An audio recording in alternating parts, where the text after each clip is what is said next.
This is from the famous dagger scene in Macbeth. Now again, let's break down this quote as best as we can. And this is the kind of thing you want to be doing in your exam. When you have an entire quote, don't see it for what it is as a whole. Break it down bit by bit to come to an overall understanding. Let's start from the beginning. The handle of the dagger is facing Macbeth. The handle.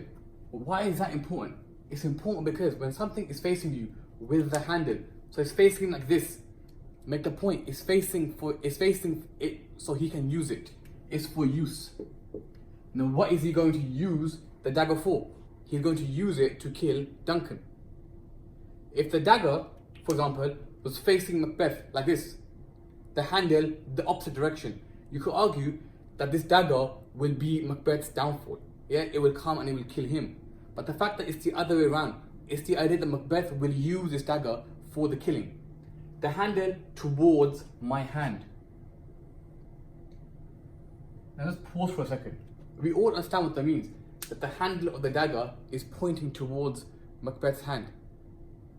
But he's confused. Look at the end part. It's a question. This is a question that Macbeth is asking. Now what does the question emphasize? I would argue two things. It emphasizes confusion,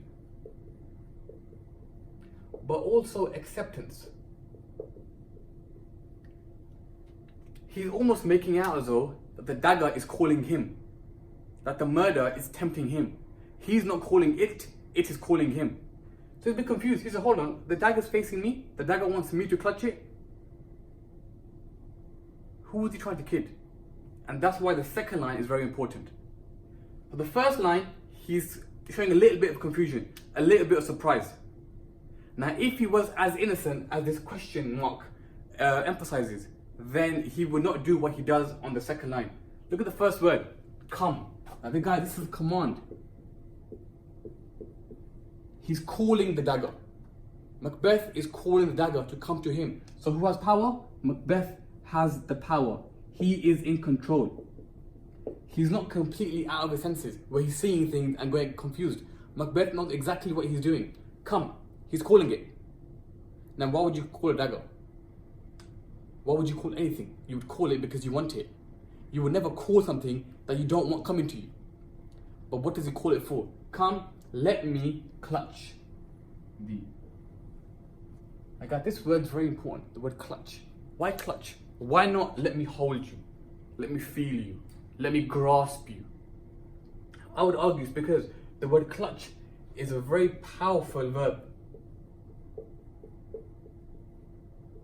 It has a very strong grip. So if I grasp this pen, maybe I'm grasping it right now, if I hold it, if I clutch it, it's a tight fisted grip. So guys, Macbeth, in clutching that dagger, he's showing that how he's the master of this dagger. And the last thing I want to say, guys, he's taking ownership. From this moment onwards, this dagger is his. Take it a little bit further.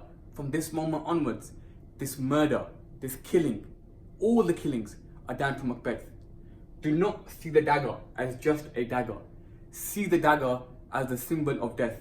And it's this part in the play where you argue that Macbeth turns. He almost turns to the dark side. And he accepts the dagger. And he accepts, as a result, all the killing that ensues.